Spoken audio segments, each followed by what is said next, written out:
할렐루야. 아멘. 인사를 안 했는데 그죠? 앞뒤로 옆으로 우리 주님 안에서 평안하셨습니까? 샬롬 인사합니다. 샬롬. 앞뒤로 옆으로 샬롬 인사합니다. 예. 날씨가 많이 더운데 그래도 가만히 있으니까 바람은 살짝 불어오네요.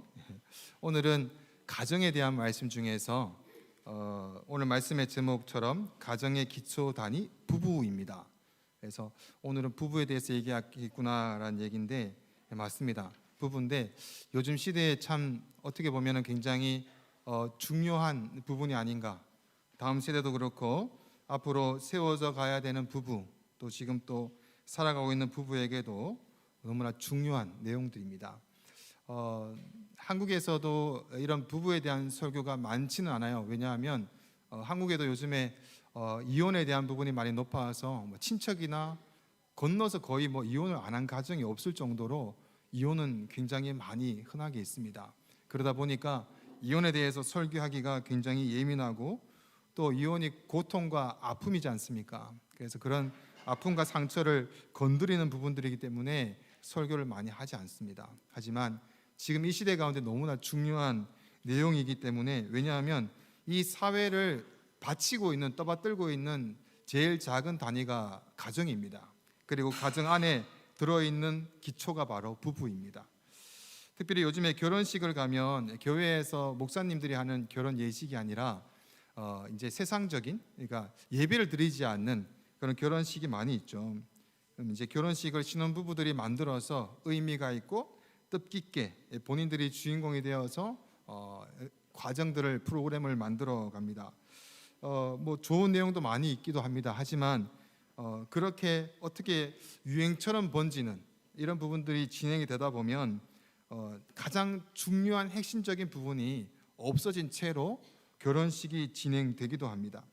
결혼은 그렇게 간단하지 않습니다. 그냥 입맛대로 내가 좋으면 만나고 싫으면 헤어질 수 있는 그런 부부가 아닙니다. 이것은 교회나 세상 모든 사람도 알고 있습니다. 하지만 그 가치와 기준이 하나님의 말씀대로가 아니라 세상의 풍조와 문화에 휩쓸릴 때는 굉장히 무서운 가치와 기준을 가지게 됩니다. 특히 요즘에 동성애는 말할 것도 없죠, 그죠? 너무나 많이 이게 교회까지도 동성애에 대해서 찬성하는 그런 문화와 풍습들이 일어나고 있습니다. 근데 무엇이 틀리고 맞는지 모르는 시대는 갈수록 더 마지막 시대는 혼돈되는 시대가 된다라고 합니다. 그러면 하나님께서 만드신 기초적인 말씀 가운데 부부는 무엇이고 부부는 어떠해야 되는지에 대해서 날마다 세워가야 되고 이해해 나가야 됩니다. 그리고 그 마음과 그 배움과 가르침을 가지고 기억하고 살아가면서 다음 세대에게도 그것을 세워줘야 된다라는 것입니다. 우리 교회를 보니까 한 절반 정도가 한 5, 60명 정도가 아직 미혼이에요. 결혼하지 않고 있어요.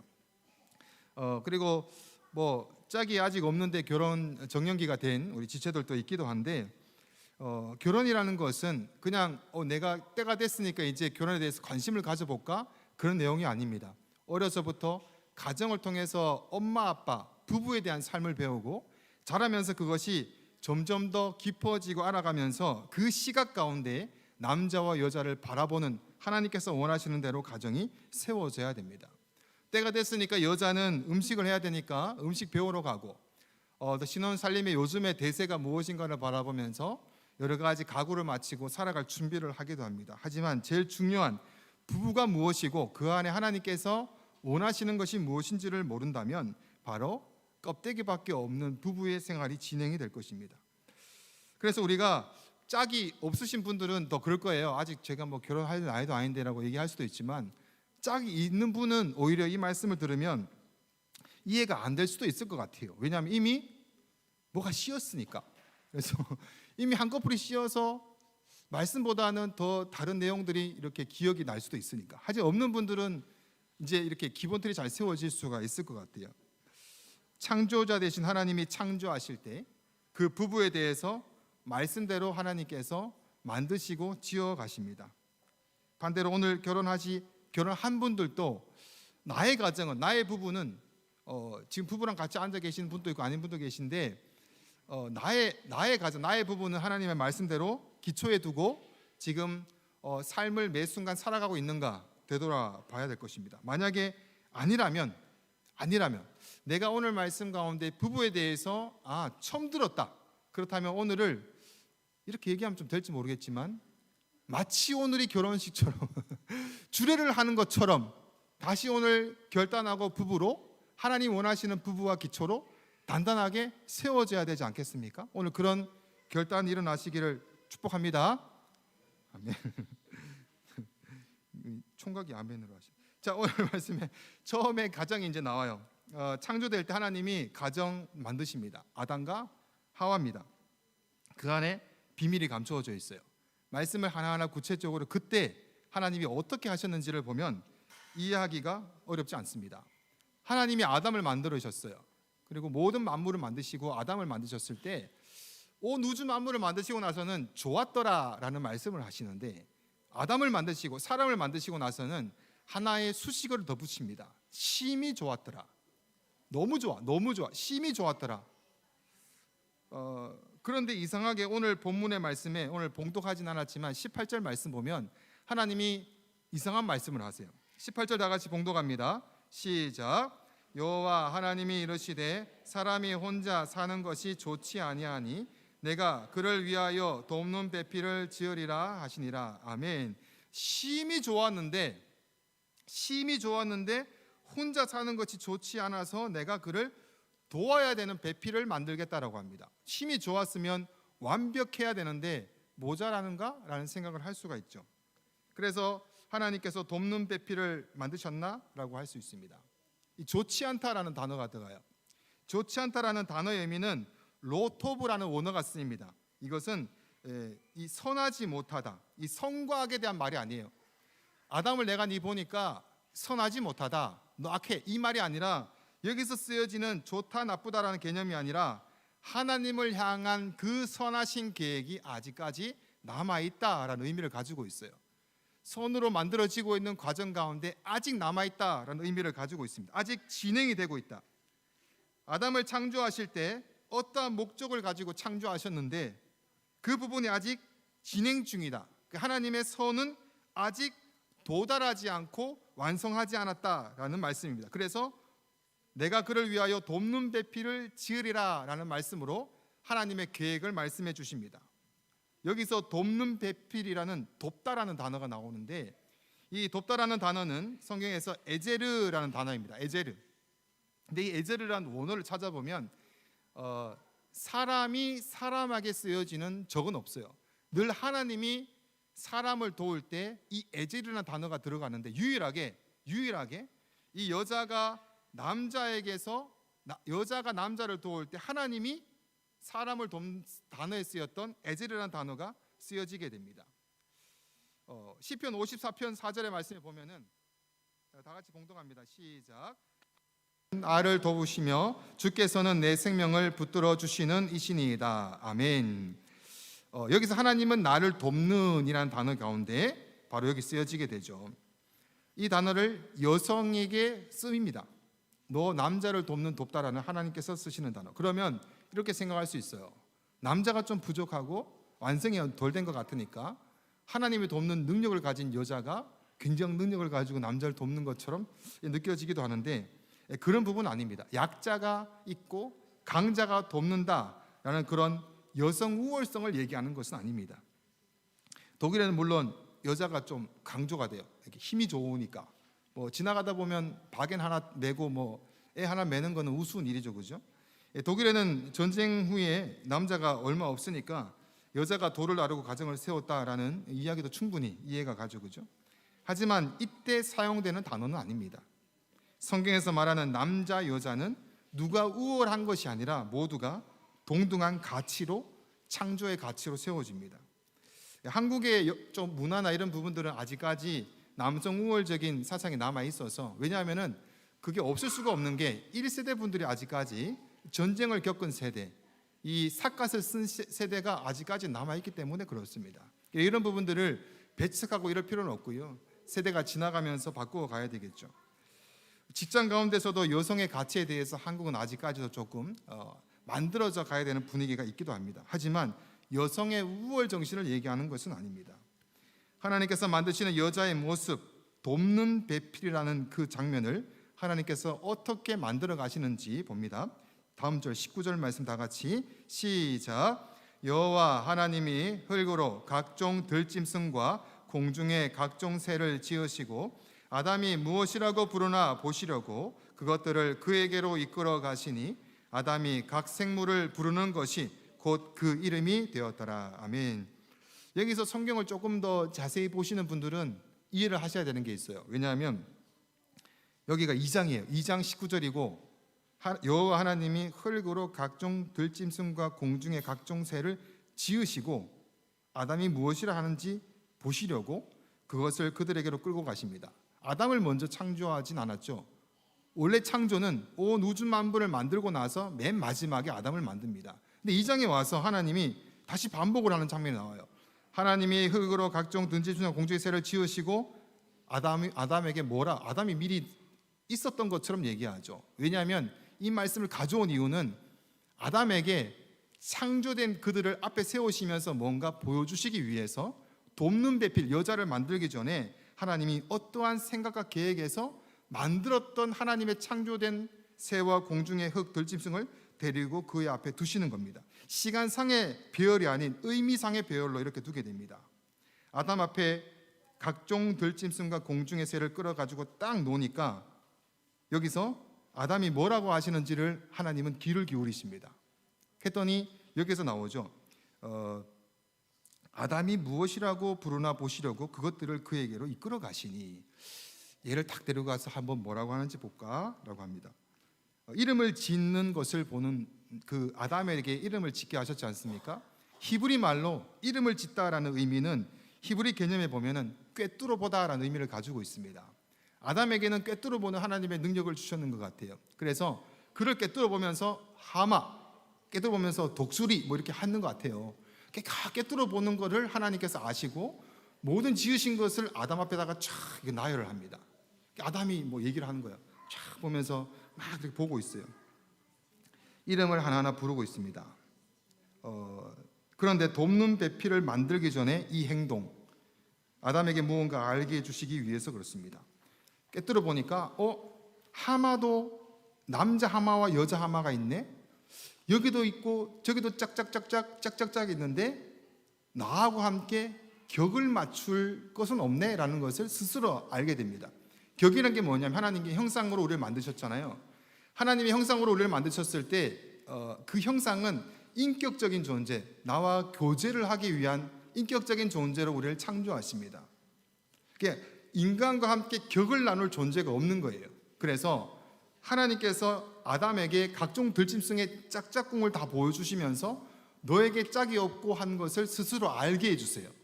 하나님의 방법입니다. 하나님이 그냥 아담에게 잠깐만 일로 와봐, 뾰로롱 잠들게 하고 하와를 짝 줘서 널 돕는 배필이야 이렇게 하지 않았어요. 순서가 하나님께서 그 과정 가운데 아담을 보시는 눈길을 봐야 돼요. 아담에게 아무것도 모르는 아담에게 다 모든 것을 창조한 것을 갖다 놓고 아담의 얼굴을 가만히 쳐다보면서 가만히 보는 거예요. 얘가 이해를 할까? 얘가 하와가 필요하다는 것을 알 수 있을까라는 하나님의 집중적인 관심이 아담에게 쏠려 있습니다. 하나님이 늘 진행하시는 과정이 이래요. 강제로 하지 않으시고 하나님은 늘 설득해 가십니다. 이해시켜 가시고 만들어 가세요. 하나님의 사랑이죠. 짐승을 보니까 모든 창조물들이 아담에게 맞는, 아담에게 격을 같이 해서 할 수 있는 피조물이 없는 것을 발견하게 됩니다. 그리고 20절에 다 같이 시작. 아담이 모든 가축과 공중의 새와 들의 모든 짐승에게 이름을 주니라. 아담이 돕는 배필이 없으므로 모든 각종의 짐승을 이름을 지어주고 나서 나와 격이 같이 할 수 있는 짐승이 없습니다. 그래서 이상은 이렇게 가지게 되죠. 어떻게 보면은 21절과 22절 말씀에 이제 하나님께서 진행하시는 장면 가운데 넘어가기 전에 중요한 이야기가 있습니다. 나와 격이 같이 하고 하는 거에 있어서 오해가 있을까봐. 요즘 너하고 내하고는 격이 안 맞아 이 내용을 쓰시면 안 돼요. 그러니까 동물하고 교제를 나누는 격이 다르다라는, 동물과 사람에 대한 격을 얘기하는 거지 우리가 사람 대 사람으로 야 네가 내하고 사귀는 격은 달라 이게 아니에요. 그러니까 뭐 그래서 요즘에 그런 게 있어요. 뭐 이렇게 그 뭐라 그러죠? 그거 그런 센터라 그러나요? 그 결혼 센터. 그래서 내 이력을 막 집어넣고 가진 동산 부동산을 집어넣으면 등급이 나와가지고 같은 등급끼리 격을 맞춰준다 뭐 이런 게 있는데 그런 격은 아니에요. 그런 격은 아니에요. 믿음의 사람은 그런 걸 안 하는 게 참 좋은 것 같아요. 왜냐하면 하나님께서 만들어주시고 배필로 지어준 거에 집중을 해야 되는데 세상의 가치와 기준에 격을 맞아야 살 수 있다라는 가치와 기준에 맞추면 안 되지 않습니까? 그래서 이 격은 그 격을 얘기하는 것은 아닙니다. 동물과 사람에 대한 격을 얘기하지 사람과 사람에 대한 격은 아닙니다. 자, 21절과 22절 다 같이 시작.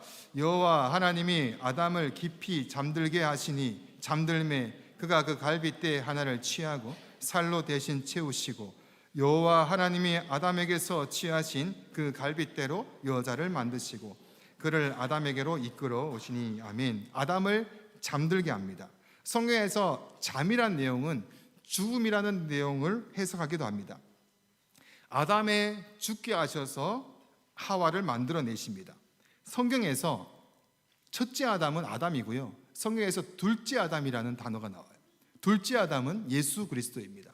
첫째 아담은 불순종으로 죄가 들어오고 둘째 아담의 순종으로 우리에게 영원한 생명이 도착하게 됩니다.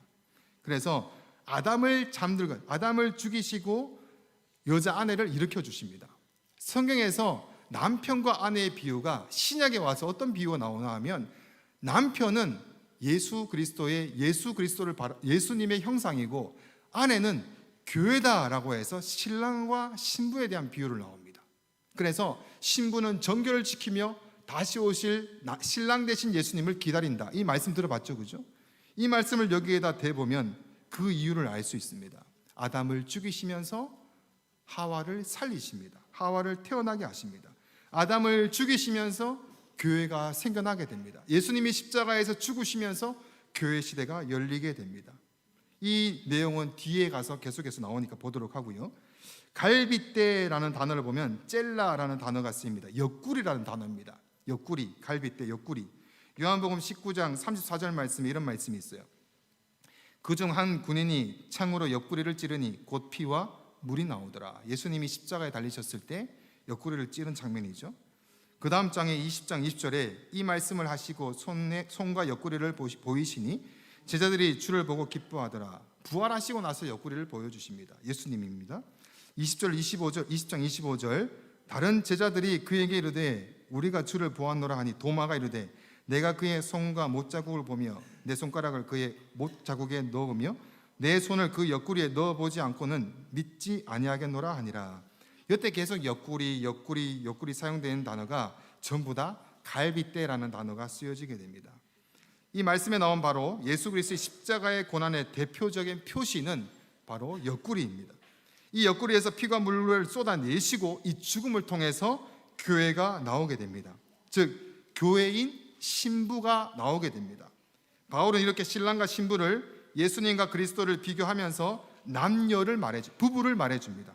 그 안에 비밀이 있다라는 얘기를 해요. 비밀이 있다. 그 말씀을 찾아볼게요. 에베소서 5장 22절과 24절 말씀의 교회론인데요. 22절 우리 다 같이 24절까지 천천히 한 목소리로 합독합니다. 시작. 아내들이여 자기 남편에게 복종하기를 주께 하듯 하라. 이는 남편이 아내의 머리 됨이 그리스도께서 교회의 머리 됨과 같음이니 그가 바로 몸의 구주시니라. 그러므로 교회가 그리스도에게 하듯 아내들도 범사에 자기 남편에게 복종할지니라. 아멘.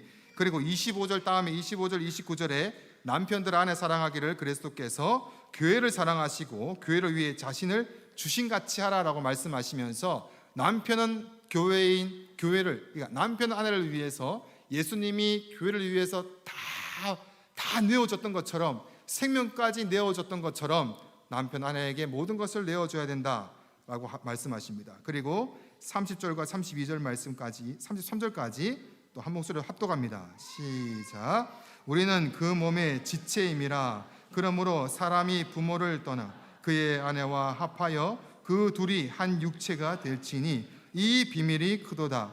나는 그리스도와 교회에 대하여 말하노라. 그러나 너희도 각각 자기의 아내 사랑하기를 자신같이 하고 아내도 자기 남편을 존경하라. 아멘. 아멘.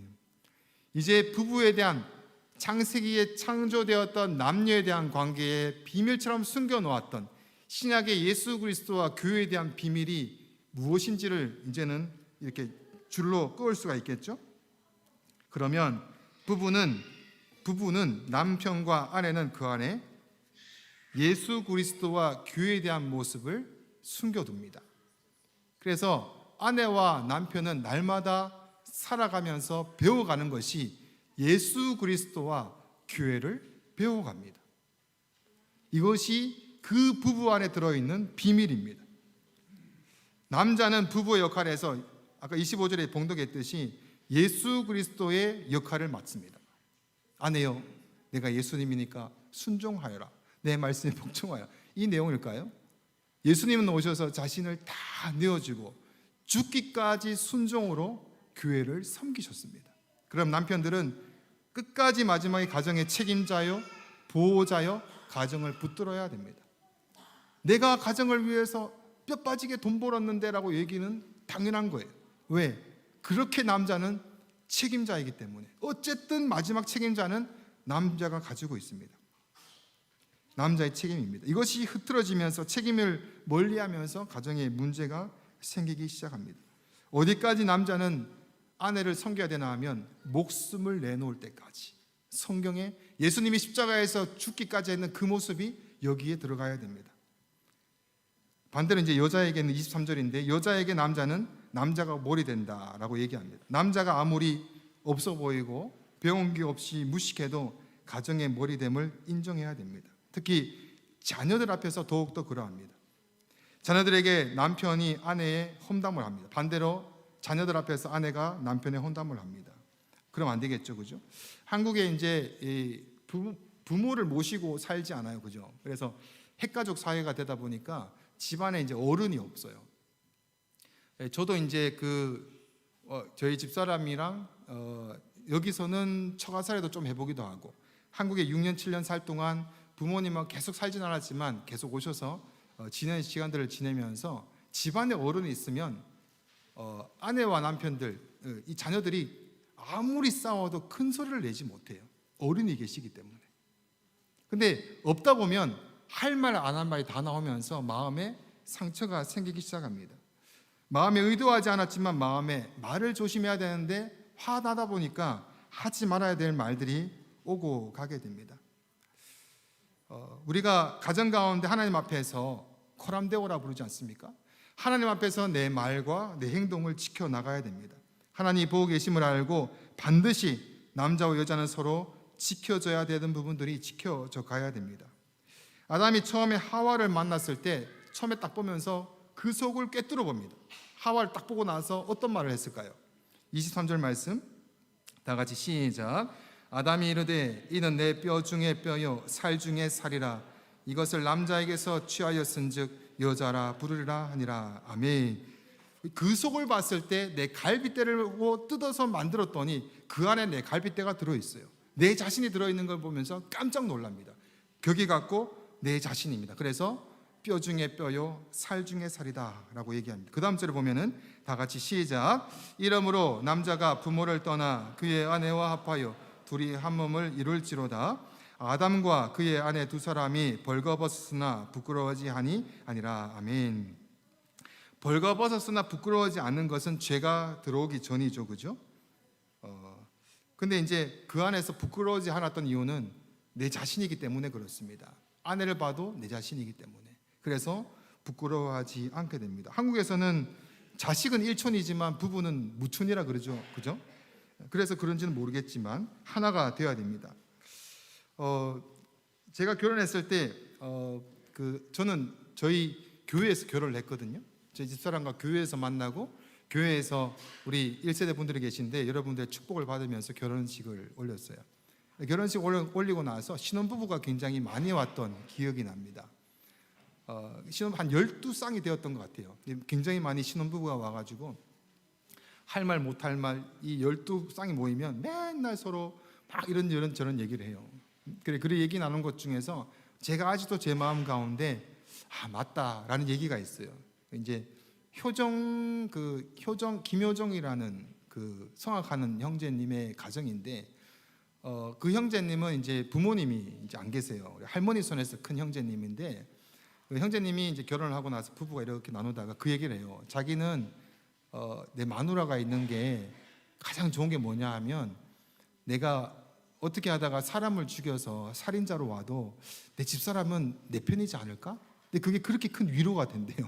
그래서 가만히 생각하니까 맞아. 부부는 나의 힘이 되어주고 하나가 되는 그 자체로 굉장한 정말 이 마음에 큰 능력과 힘을 가지지 않을까? 이런 생각을 많이 하게 되었어요. 뭐 살인을 해서 받아주라 뭐 이런 말은 아니겠지만 그 의미적인 것은 굉장히 많이 알 수 있을 것 같아요. 특별히 그 형제가, 부모님이 없는 형제가 그 가정을 만나면서 그 가족이 되는 그 자체는 굉장히 특별했다라는 생각을 해봅니다. 저도 살다 보면은 언젠가 저희 부모님이 살아 계시지만 언젠가 10년이 지나고 20년이 지나서 부모님이 다 이렇게 천국을 가시고 나면 또 자녀들이 커가지고 20살 되면은 내리사랑이라 그래서 자녀들은 또 결혼해서 자기 애 낳으면 또 바쁘잖아요, 그죠? 결국 남는 것은 부부인 것 같아요. 부부가 서로 의지하면서 살아가면서 여러 가지 안 맞는 것도 있고 맞는 것도 있겠지만, 오늘에 심어주신 이 말씀의 중요한 요소, 하나가 되었을 때 그 안에서 살아가는 예수 그리스도에 대한 모습과 이게 주님께서 이렇게까지 섬기시는구나라는 그런 마음, 또 교회는 이렇게까지 정결하고 순결해야 되는구나라는 것을 가정 가운데 작은 교회로서 하나하나 배워가고 성장해 나가며 자라나가면서 그 안에 비밀을 발견해 나가야 되지 않겠습니까? 부끄러워하다가 죄가 들어오고 나서 사람들이 부끄러워서 아담과 하와가 나뭇잎으로 이렇게 가려요. 죄가 들어오고 나서. 죄가 들어오기 전에는 가릴 게 없어요. 근데 죄가 들어오고 나서는 가려요. 부부 가운데 가리면 안 돼요. 그러니까 옷을 벗고 살아라 이 내용은 아니고, 부부 사이 가운데 가려지는 부분은 없어야 돼요. 내가 누구를 만나는 것도 내 집사람은 알아야 돼요. 내가 어디를 가는 것도 내 집사람은 알아야 되는 거예요. 내가 어떤 계획이 있는 것도 내 집사람은 다 알아야 돼요. 가려서는 안 됩니다. 비밀이 있어서는 그때서부터 문제가 발생하게 됩니다.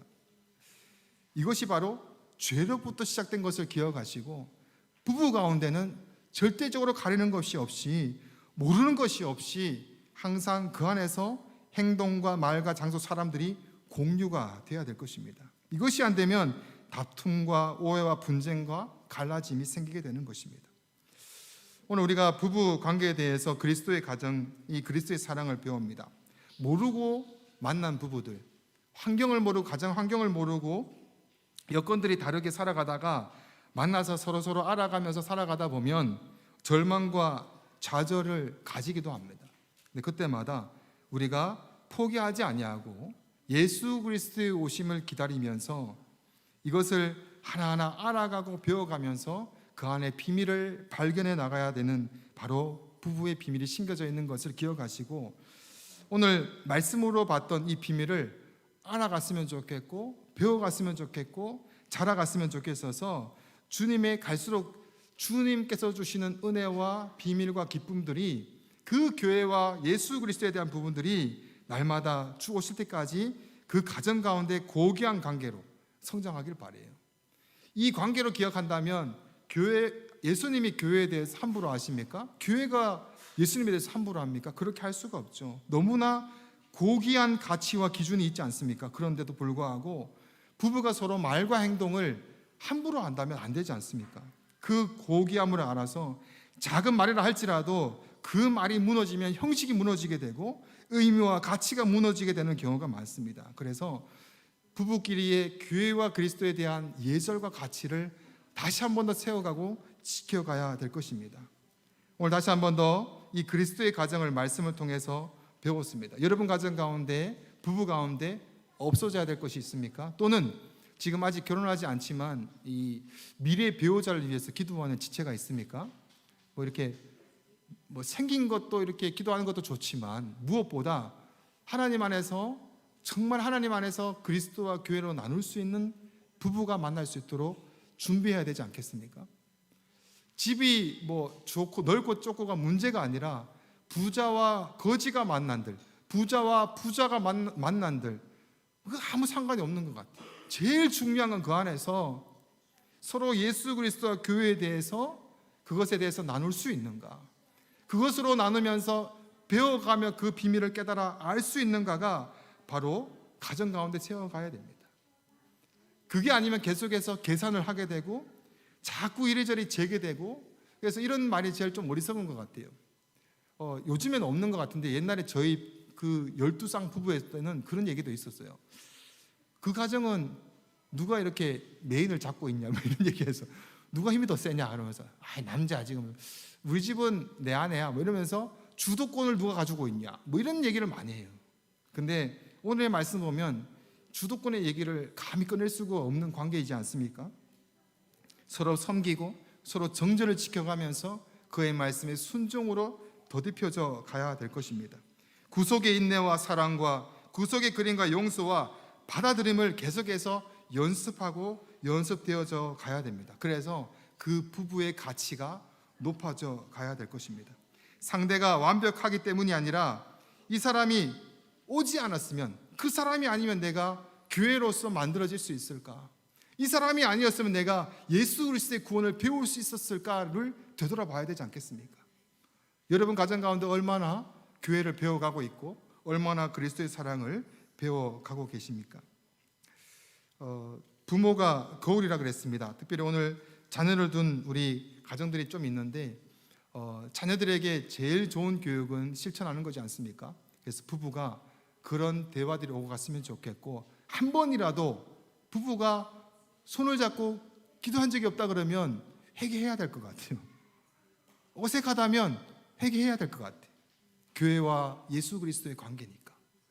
그래서 더 힘써서 그 마음을 나누고 더 하나님께 창조하신 부부로 더 가까이 가기 위해서 서로를 위해서 기도해주고 힘쓰는 공동체가 되어야 될 것입니다. 이를 위해서 우리 교회가 함께 힘써서 기도해 주시기를 바라고, 특별히 오늘 가정 가운데 복음이 아직 들어가지 못한 가정들이 있어요. 예를 들어서 아내가 아직 남편 교회 오지 아니하고 남편이 아직 교회 나오지 않은 지체들이 우리 교회에 있습니다. 이를 위해서 우리 교회가 함께 기도해 나가야 되지 않겠습니까? 그래서 모든 가정의 문제, 가정의 기초와 모든 것을 하나님께 이렇게 올려드릴 수 있는 오늘 시간이 되었으면 좋겠어요. 우리 찬양하고 우리 기도하고 마칠게요.